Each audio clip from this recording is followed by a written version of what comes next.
Vamos lá. Ideias fundamentais da teoria da relatividade. A teoria da relatividade foi talvez a maior descoberta científica de todos os tempos. No ano 2050, provavelmente, será uma vergonha que um intelectual, qualquer que seja, não saiba, pelo menos, a teoria da relatividade. O objetivo do presente PowerPoint não é, naturalmente,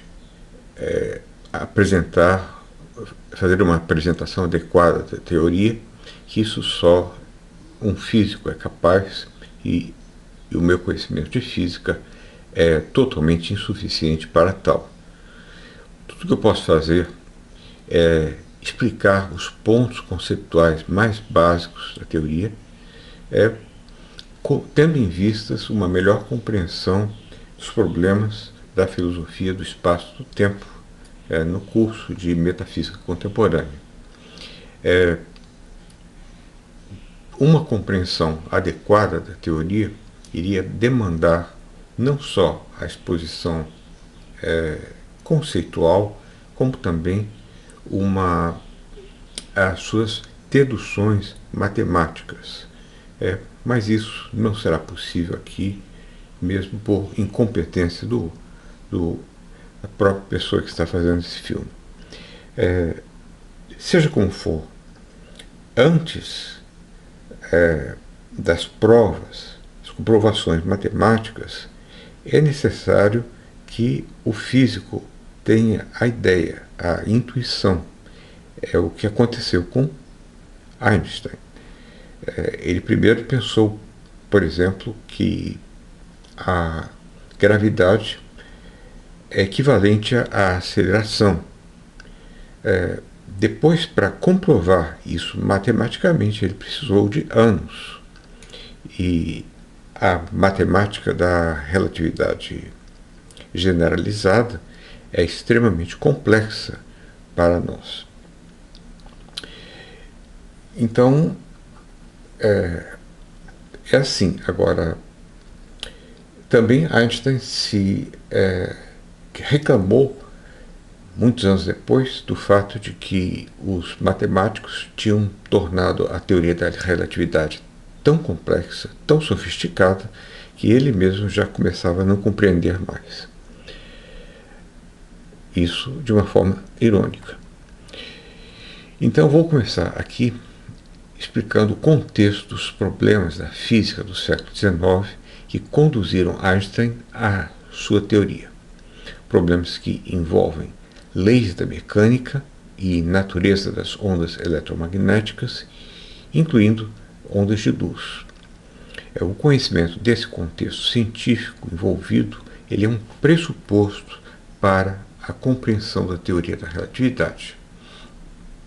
Pressuposto necessário e não tão simples assim. Então vamos aos pressupostos da relatividade restrita.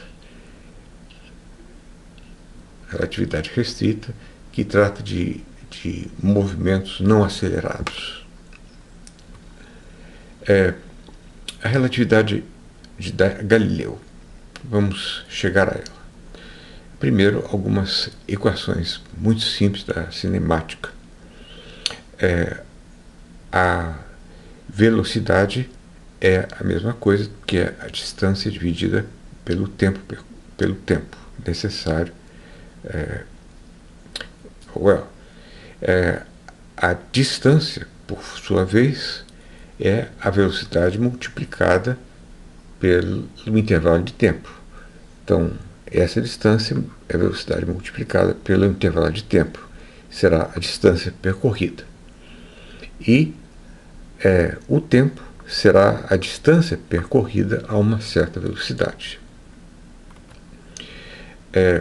Essas são fórmulas óbvias, mas serão muito necessárias mais tarde. A velocidade,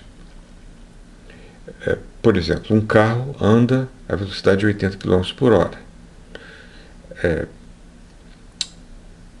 para percorrer a distância de 240 km, ele irá precisar de 3 horas. A distância, se ele andar a 80 km por hora por 3 horas, ele vai percorrer velocidade mais tempo, multiplicado por tempo, vai dar a distância de 240 km. E se ele percorrer a distância de 240 km a uma velocidade de 80 km por hora, vai precisar de 3 horas. Então, tempo é distância dividida pela velocidade. Tudo isso é muito simples. Mas precisa ser lembrado, porque depois nós teremos uma construção bem mais complexa sobre isso. Vamos ver agora a ideia de um sistema de referência inercial. Sabemos que o movimento de um objeto é medido com relação a alguma coisa, sempre, que constitui aquilo que nós costumamos chamar de sistema de referência inercial, Inertial Frame of Reference, que tem um movimento retilíneo uniforme, daí inercial. O exemplo disso é um trem se movimentando em uma linha reta em velocidade constante. O movimento acelerado ou circular não é mais inercial. A Terra pode ser considerada um sistema inercial porque os seus movimentos de rotação e translação podem ser desconsiderados. Então, nos exemplos, nós consideraremos a Terra como se fosse um sistema de referência inercial.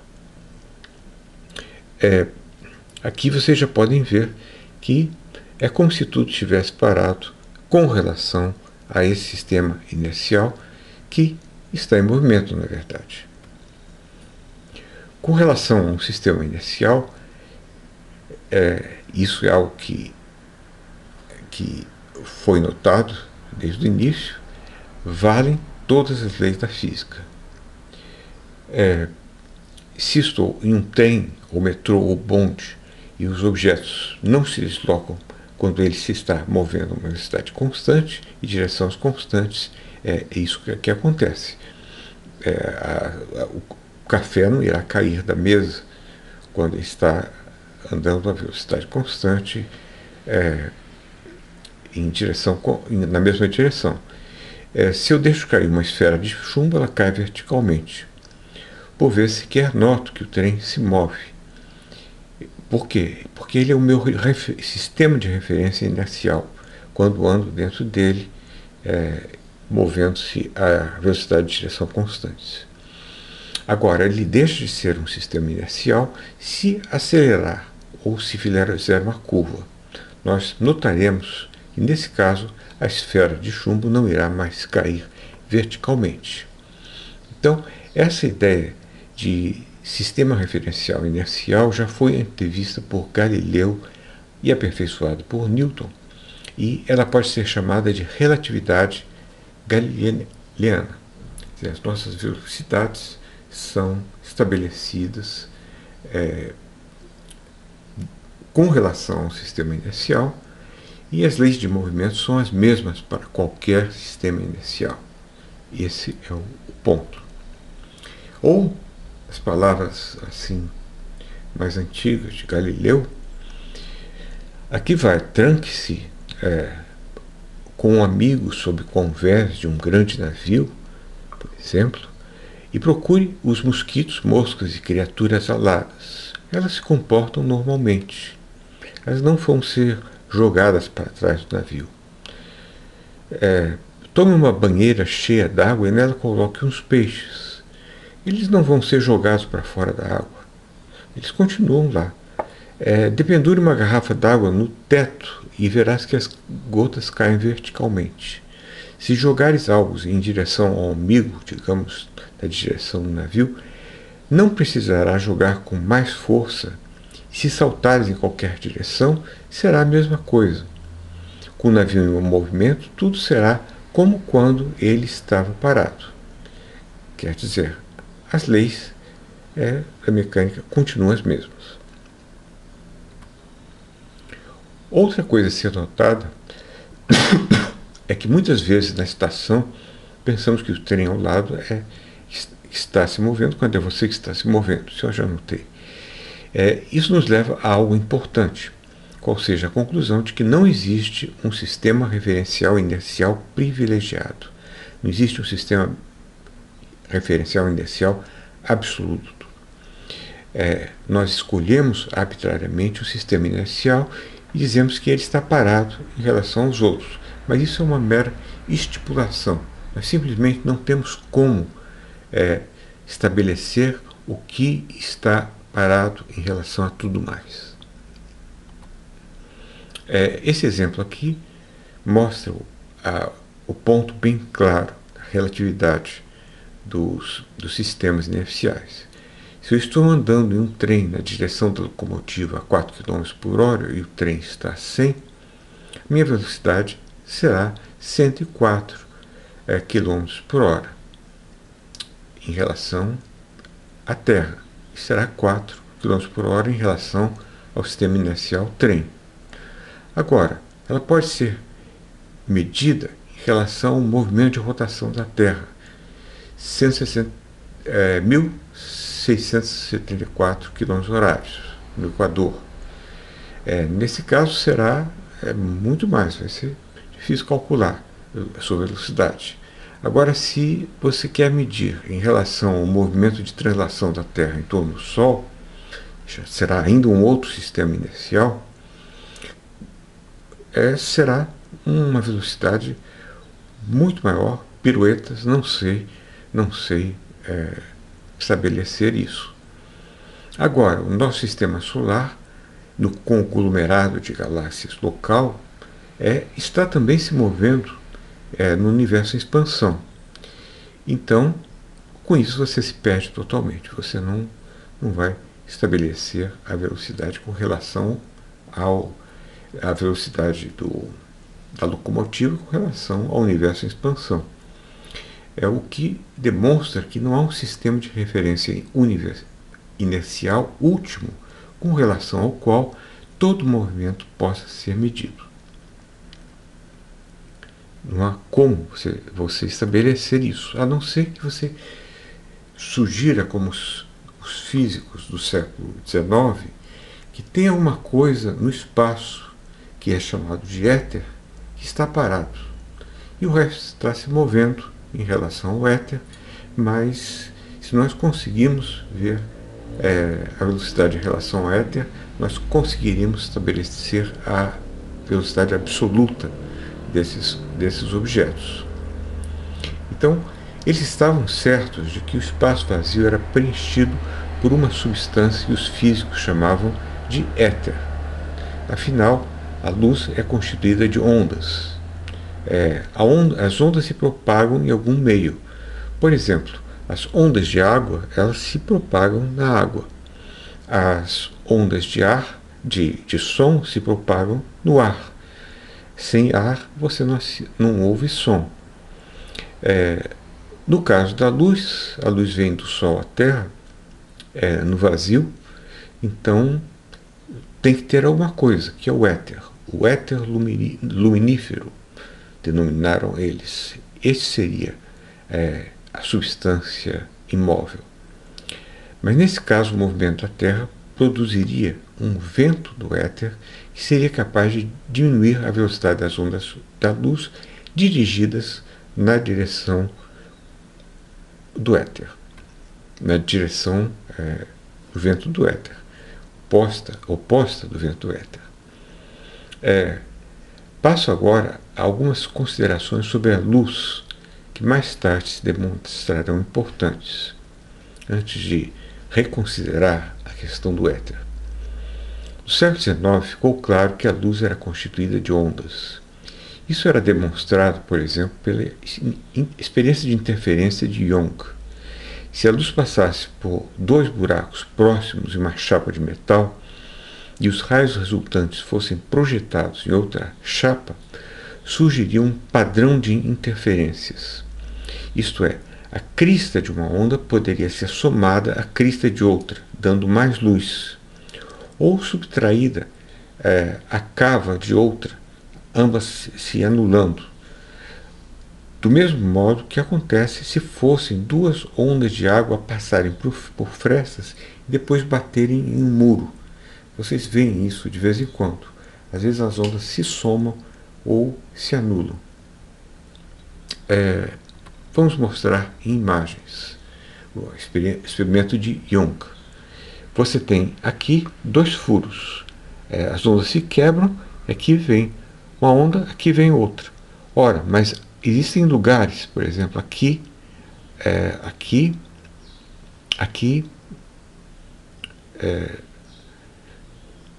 não aqui, aqui, em que elas se encontram, os pedaços de ondas, as ondas, ou em outros lugares em que elas não se encontram. Então, a foto resultante é mais ou menos assim. Então, isso é uma prova de que a luz é constituída de ondas. Senão, nós não teríamos o fenômeno da interferência. Há mais provas. Também o caráter ondulatório explica a refração.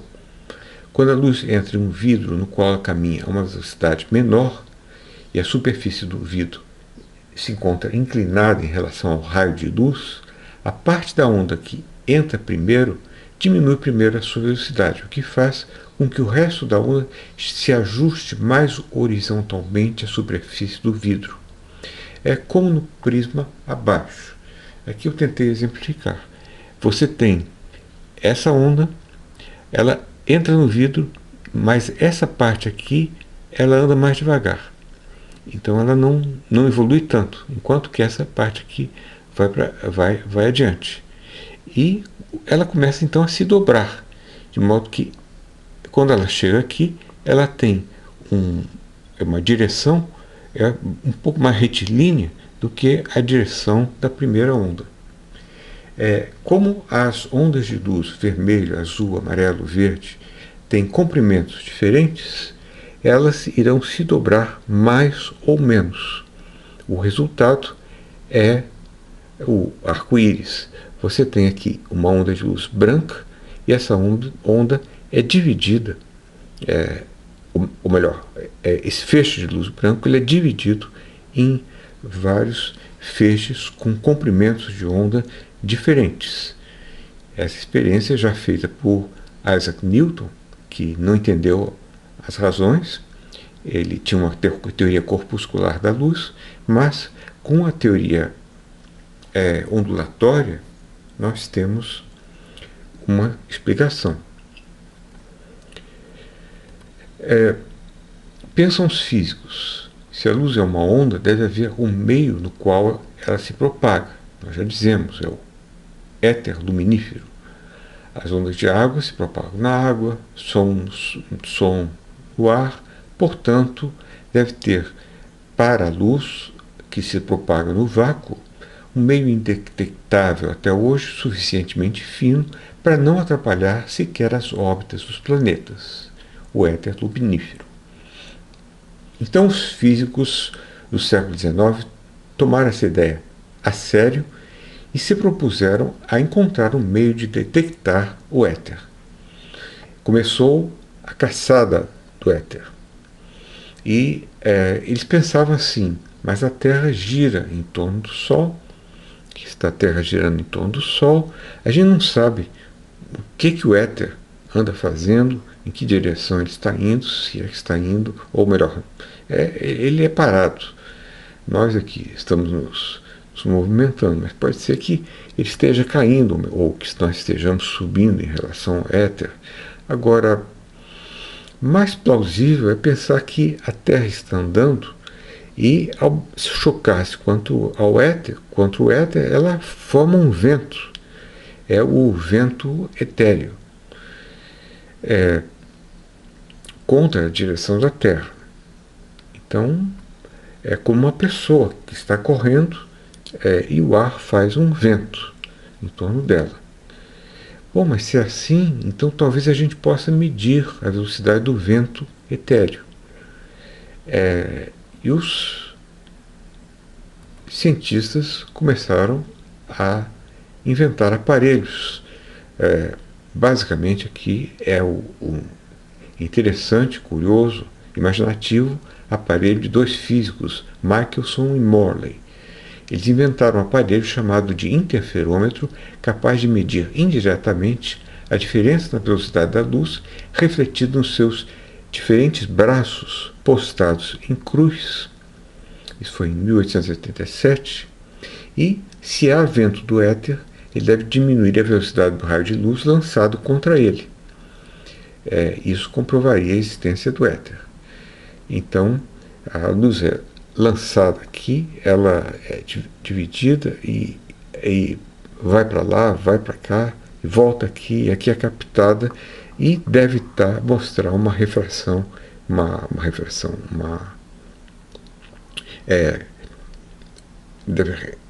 superposição de ondas e cristas e vazios de onda que é um pouco diferente do que seria se a velocidade da luz em qualquer dos braços do interferômetro fosse exatamente igual.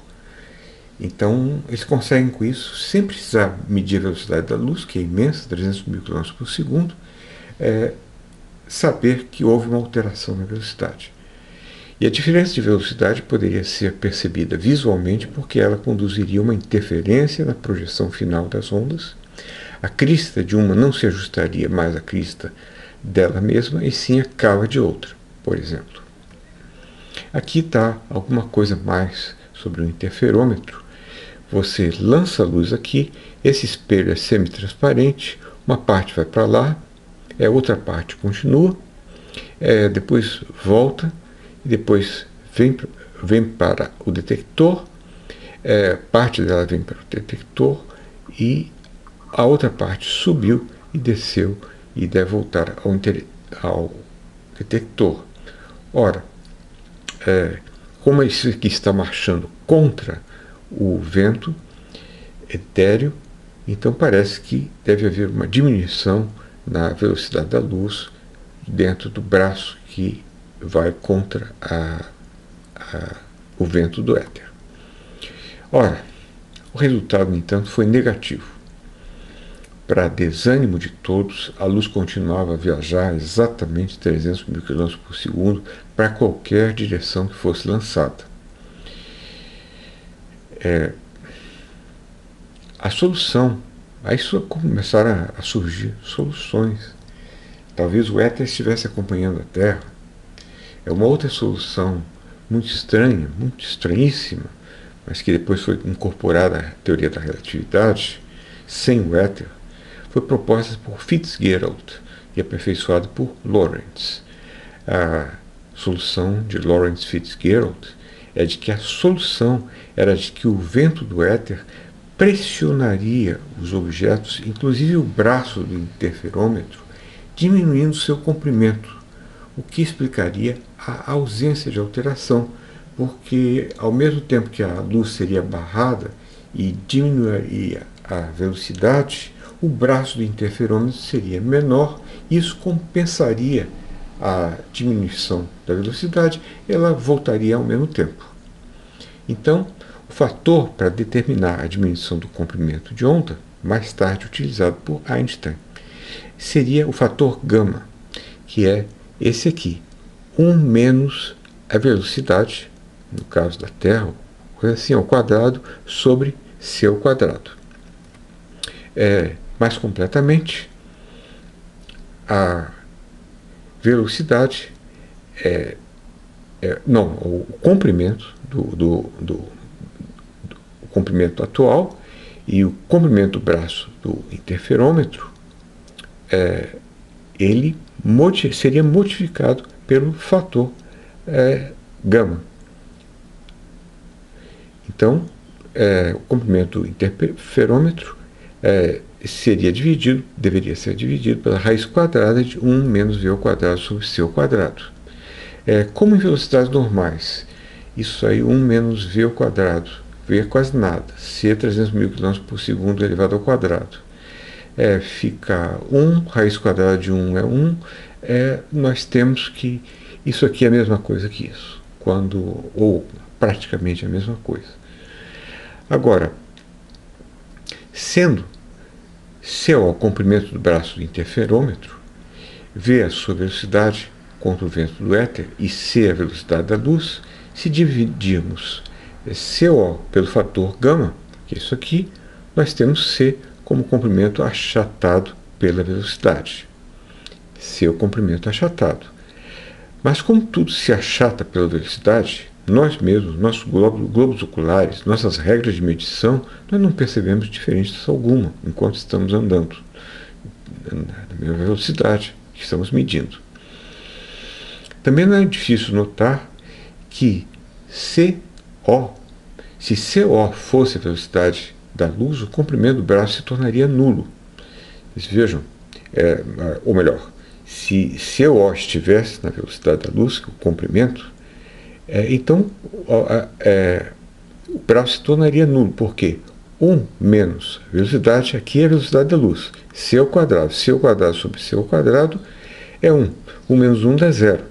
A raiz quadrada de 0 é 0. Ora, pode ser feita, mas digamos que seja 0. E a divisão do comprimento do braço do interferômetro por 0 é 0. Então o braço fica tão achatado que não dá mais para existir. Então, melhor dizendo, impossível de ser medido, pois C0, CO, seria sendo dividido pela raiz de 0, e a divisão de 0 em matemática é proibida. Então, haveria uma diminuição cada vez maior do braço até que ele se anula, quando a velocidade é a mesma que a da luz. Nós veremos mais tarde que é impossível que se chegue a essa velocidade.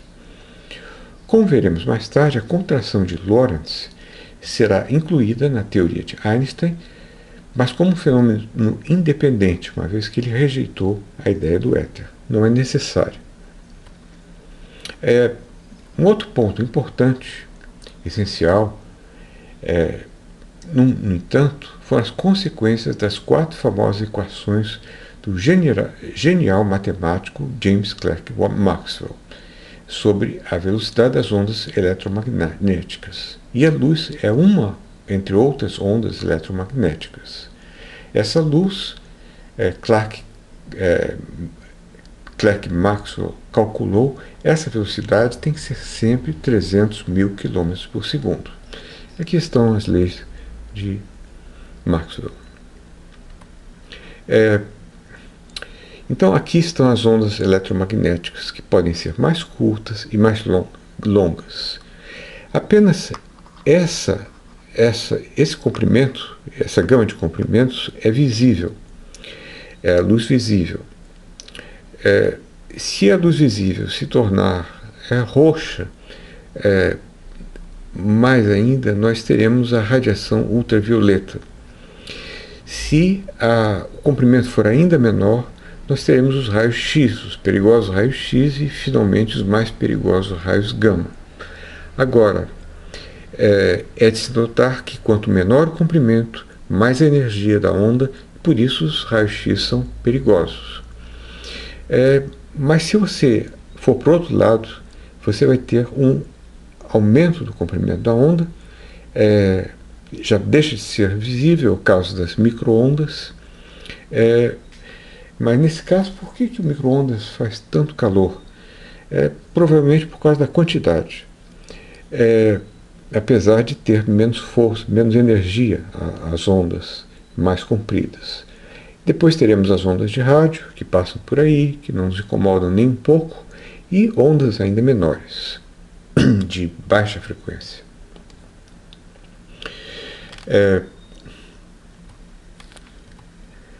Ora, Maxwell conseguiu demonstrar matematicamente, com base na relação entre campo elétrico e magnético, que a velocidade das ondas eletromagnéticas, luz inclusive, deveria ser de 3 vezes 10 a 8 metros por segundo. Então, 300 mil quilômetros por segundo, no vácuo. E que essa seria uma constante universal que seria a mesma para cada sistema referencial.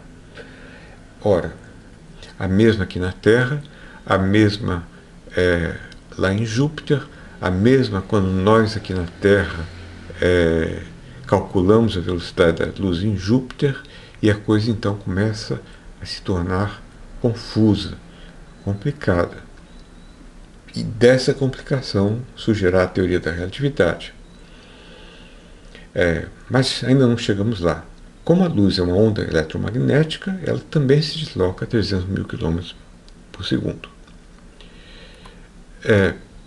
E de fato, essa foi a velocidade não só calculada teoricamente por Maxwell, mas calculada por Fizeau, que foi um grande experimentador francês.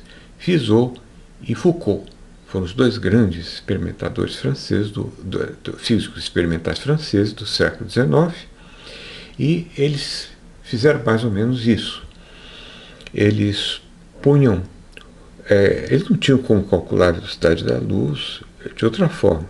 Eles punham uma roda girando, na verdade eram duas rodas, isso aqui está simplificado, uma roda dentada, duas rodas dentadas, a luz atravessava uma roda dentada e ia até um espelho, voltava e atravessava outra roda dentada. Mas a outra roda dentada tinha os dentes não sincronizados com os da primeira roda dentada. Ora, ele começava a girar a roda, girar 1000 vezes por segundo ou mais. Chegava um momento em que a luz não conseguia atravessar as duas rodas atravessar a primeira roda sem bater na outra. Então, por esse estratagema, com dentes desencontrados nas rodas, girando sincronizados a uma velocidade tão alta, que chegava a ser tão alta que a luz não poderia passar, o brilhante Fizeau conseguiu detectar a velocidade da luz. O Foucault fez uma coisa semelhante. E, curiosamente, exatamente o que Maxwell tinha previsto. Outro experimento de Fizeau foi fazer a luz seguir contra a direção da água em um tubo, depois seguir na direção do movimento da água, buscando assim notar uma diferença na velocidade. Não notou diferença alguma. A luz sempre se deslocava a velocidade de 300 mil km por segundo, ou um pouco menor, dependendo do meio.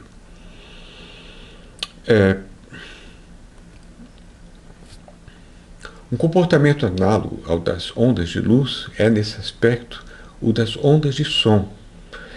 As últimas se deslocam à mesma velocidade de 340 metros por segundo, na independência da velocidade da fonte. Vocês veem um raio e pouco depois, 3 segundos depois, vocês ouvem o trovão. Vocês podem então calcular que o raio está a 800, 840, 880 a 920 metros de distância. Então, mas seja como for, isso aí gera o efeito Doppler. As ondas de som se acumulam e se tornam mais curtas na frente do objeto em movimento, produzindo um som mais agudo, e tornam-se mais longas atrás dele, produzindo um som grave. A luz também produz um efeito Doppler, semelhante ao do som. Para frente da fonte móvel, ela se torna azulada, é o chamado blue shift, e para trás ela se torna avermelhada, o chamado red shift. Isso é uma curiosidade, nós estamos saindo do assunto.